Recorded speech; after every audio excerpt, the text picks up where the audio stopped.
Hey, what's up, everybody? True Boxing here. Thank you for coming back to Get Hit with the Truth. So today we are doing the Catterall versus Barboza breakdown and prediction video, as Jack Catterall, the former world title challenger at 140 pounds, is set to return on Saturday, March 15th and battle undefeated top contender Arnold Barboza Jr., as they are going to collide to determine the WBO's mandatory number one ranked contender.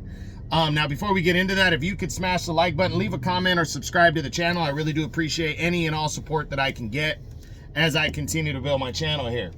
So this is a very big fight at 140 pounds. If you haven't seen my breakdown videos before, basically we get into the fight all in detail. I discuss the fight at the beginning, what it means, what's at stake, and then we go into each fighter individually, breaking the fighters down, pros and cons, and a bunch of different questions, all the same though for each fighter. Now, in a fight like this, since it's a contender's bout, we go with the favorite over the underdog. The favorite is Jack Catterall. The underdog is Barboza heading in. Then at the end of the video, after I've discussed both fighters, I ask one final question and then I give my prediction on the fight. So this fight again takes place February 15th. It's on DAZN. It main events a DAZN card from the United Kingdom. And again, this is a big fight. Catterall is rolling, remember back in 22, he challenged for the undisputed title, was undefeated. Most people thought he was an undeserving challenger because he hadn't really beaten anybody to become mandatory challenger. And he got Josh Taylor, the undisputed champ. And he took Taylor to the limit and even scored a knockdown, but got the most controversial decision, in my opinion, of the year, when he was robbed of becoming the undisputed junior welterweight champion of the world. He tried to get his rematch. But by the time he got the rematch in 2024, Taylor had given up 3 of his belts and then lost the final one to Teofimo Lopez in 2023.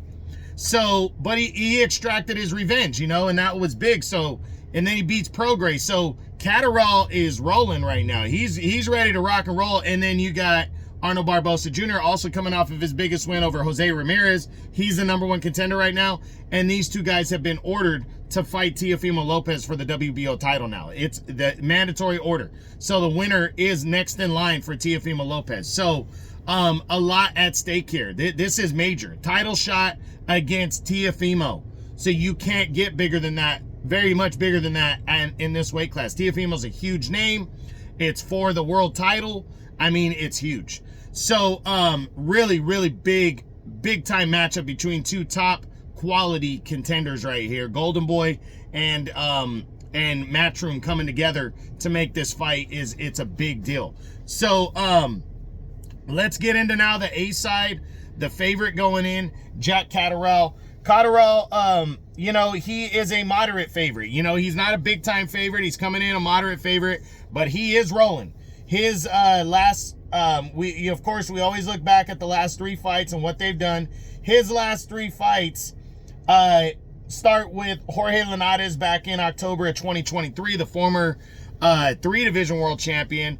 Catterall would outbox him, score a couple, I think 1 or 2 knockdowns in that fight, completely outwork him to a convincing 12-round unanimous decision. But I wasn't overly impressed with that win, just because Linares is a guy you should knock out. He questionable chin, and then he's well past his prime by the time they fought. So, I mean, Catterall, I wasn't super impressed with that win. He got the win. He should have, and I felt like he should have stopped him, but he didn't. So I really had a lot of questions about how good Catterall really was after that fight. That lingered for me. Like, Taylor obviously was overlooking him. And then next was the Josh Taylor fight in May of 24.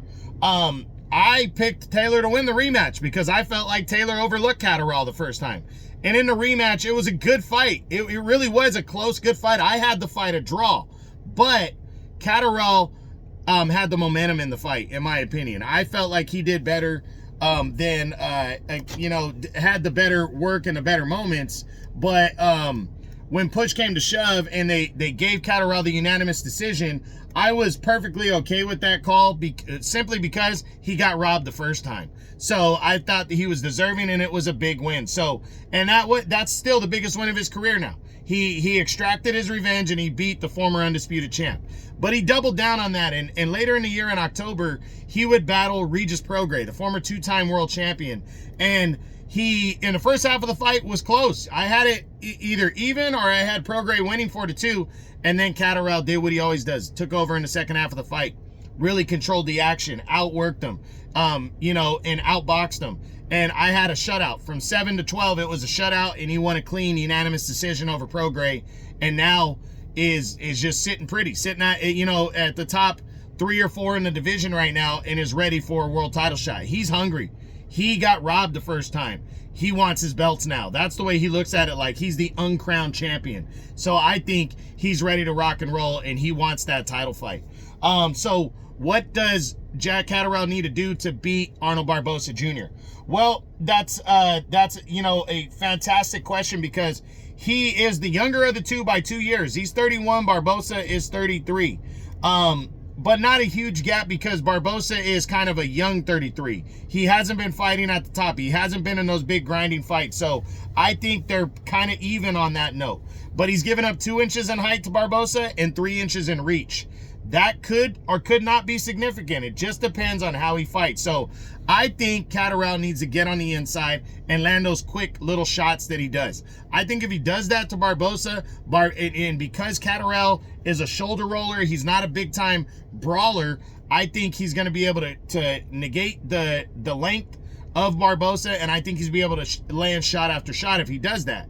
But he needs to be wary of Barboza trying to slug it out after that. But then again, I don't think Barboza is going to be able to handle that kind of style if Catterall's popping in, popping out, kind of muscling him on the inside, rolling the shoulders and stuff. That's, in my opinion, is the path to victory for Jack Catterall in this fight. I think he can take some risk also. Barboza's not a big puncher, and I think that's how Catterall could potentially win the fight over Barboza. Now, can he win this, or can he win the fight by knockout? Barboza seems to pack a good solid chin. He doesn't get hit with a ton of clean punches.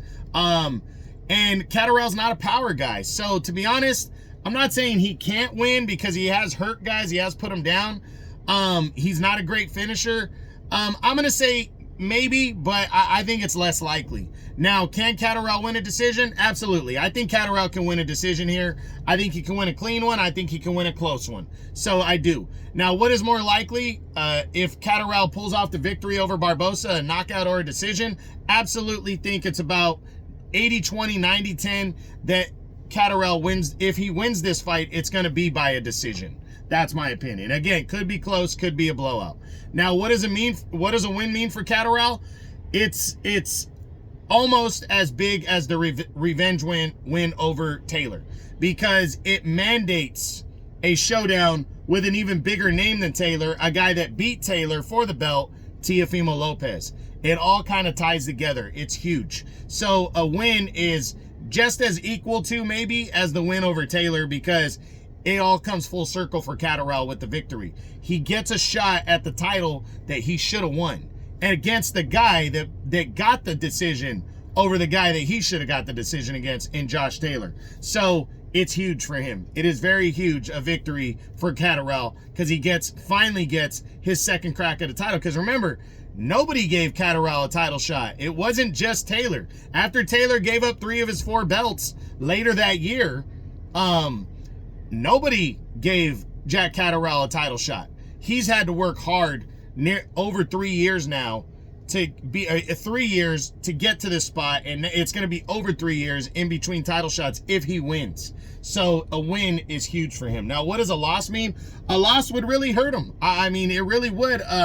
Catterall's not a guy that a lot of dudes are lining up to fight, so he has to do it the hard way. Go the long way, the hard way. So a loss sets him back big time. So I think a loss is devastating. I think this is do or die for him, because he's 31. And if it took 3 years to get back in the mix, if he gets defeated, especially if it's a deserving win by Barboza, it's not controversial, I mean, who knows how long? It could be another 3 years before he gets a title shot. So it's going to be interesting. And again, a loss is going to hurt. So now let's switch over to the B side, the underdog, Arnold Barboza Jr. He's coming in a slight underdog. He's not huge. He's a slight underdog. He is undefeated in his career. Barboza stands at 31-0 right now. Not a big knockout guy, though. I'm going to say that again. He's not a big knockout guy. He's 33 years old. He's 5'9", and he has a 2-inch height and a 3-inch reach advantage over Catterall. So he's coming in with the significance in this fight. And, but he's given up 2 years in age. I don't really think that matters. The age, in my opinion, is not anything that's at factor here, because Barboza is kind of a young 33. He hasn't been in a ton of barn burners and everything that has really pushed his career and added miles on. And he's never been in a title fight. So that shows you right there. He's not well experienced, outside of just his basic fights. He's not super experienced fighting at the top level. So that's that. Now, his last 3 fights all took place in 2024. He was very active. He fought a guy named, I'm going to fuck this name up, Otsolisani Nadinjeni. He got him to retire after 8 rounds of an entertaining fight, but he overwhelmed him and got the victory. Then he took on an undefeated fighter, but unknown guy named Sean McComb, and really had to work hard and got a 10-round controversial split decision. A lot of people thought McComb won that fight. I really think he overlooked McComb in that one, though. But he erased all doubters back in November in terms of how good he is. Well, in terms of him being deserving, let me say that. I like to choose my words carefully.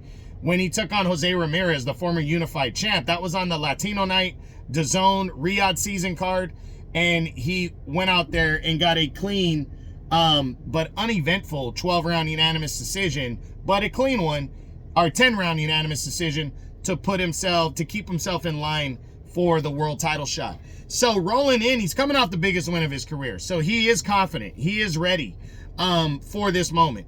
But, and I think he's hungry. I really do think he's hungry for it. So, and highly motivated. So we'll see. Now, what does Arnold Barboza Jr. need to do to win this fight? He needs to use that. In my opinion, he needs to use the height and reach. That is so fucking important to him winning, because that, in my opinion, was the difference against Ramirez. He boxed on the outside. A lot of people thought, myself included, that was going to be a slugfest between the two. They were going to go at it. He didn't allow that. That's the one smart thing he did in that fight, is he did not allow that fight to become a slugfest. He boxed, and he stuck to his game, and it might have been boring as fuck, and I did not enjoy that fight. I didn't, but he won, and that's the difference. That's all that matters here. So coming in, if he can box and he can keep Catterall off guard by timing him with the jab coming in, and using his angles as he allows Catterall to come at him, I think that's his key to victory. If he becomes the aggressor, I think Catterall's going to eat him up. But if he lets Catterall come to him, I think that's his best chance at winning the fight. So we'll see.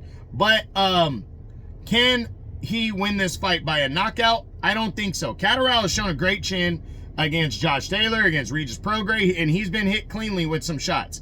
I don't see him getting knocked out. He looks like he's got a good-ass chin, and Barboza isn't a big power puncher anyway. So I don't think Barboza wins this fight by knockout, or can win by knockout. You never know. Anybody can land a clean-ass punch, and that be it, but I don't think it's likely. Now, can he win a decision?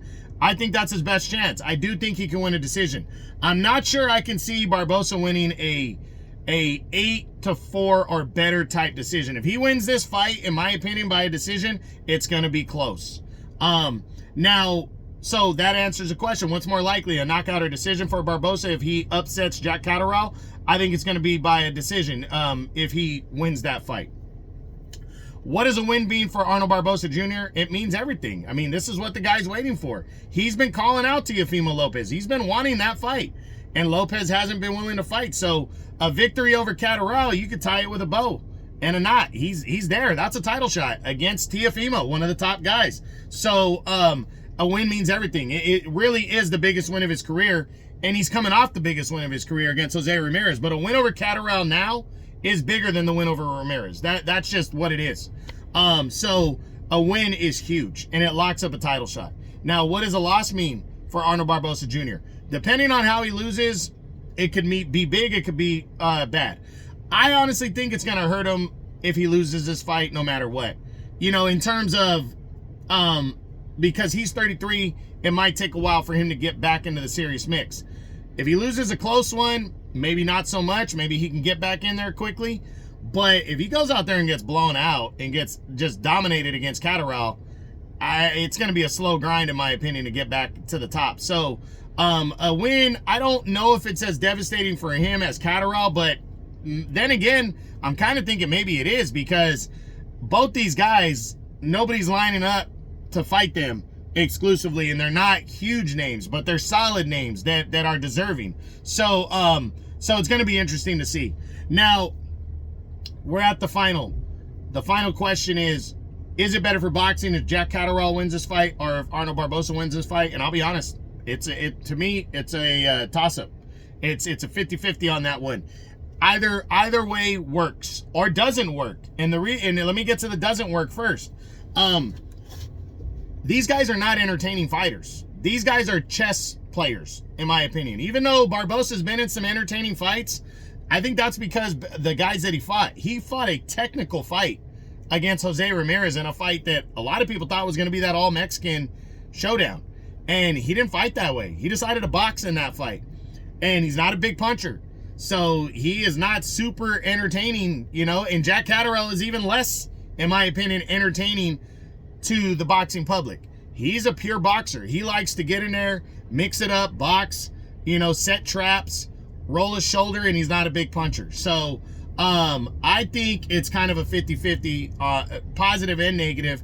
The winner is absolutely deserving of a title shot, you know, and is good for boxing no matter what. If the winner, whoever wins, but you know, but it could also not be a great thing to see a guy that's a pure boxer that is not super entertaining with less power. You might not want to see him become a world champion. You know, as a fan, you love to see a guy that's deserving to become a world champ, but as an entertainment guy, fan side of it, you might want to go, I don't know, man, this guy's not really entertaining. I don't care if he becomes a world champ. You know, that kind of attitude. So it's going to be interesting to see. You know, again, it's an interesting fight. Now, finally, my prediction: who's going to win this fight at 140 pounds to become the WBO's mandatory challenger? Tough to call, but I'm picking Jack Catterall to win this fight. I just think he's fighting at home. He's fighting in the UK. And two, I just see him as the more confident guy going in and the smoother fighter, if that makes sense. Again, I don't think it's going to be a great fight. I don't think you're going to tune into this fight expecting to get your money's worth. Don't. Because it's going to be, in my opinion, it's going to go 12, and it's not going to be a super entertaining fight. But it's going to be two good operators going in there, and I just think Catterall's better. That's my opinion. I think he's going to do what he wants to do and dictate the pace, and I think that's going to be enough to win. And I see him winning a clean, unanimous decision. I do think Barboza's a live underdog. I think he could potentially pull off the win. I wouldn't be surprised if he won, but I just think Jack Catterall's just more confident and wants it more, in my opinion. So that's what it comes down to. So we'll see what happens, though. Saturday, February 15th on DAZN. Jack Catterall and Arnold Barboza Jr. for the WBO's mandatory title shot at Teofimo Lopez.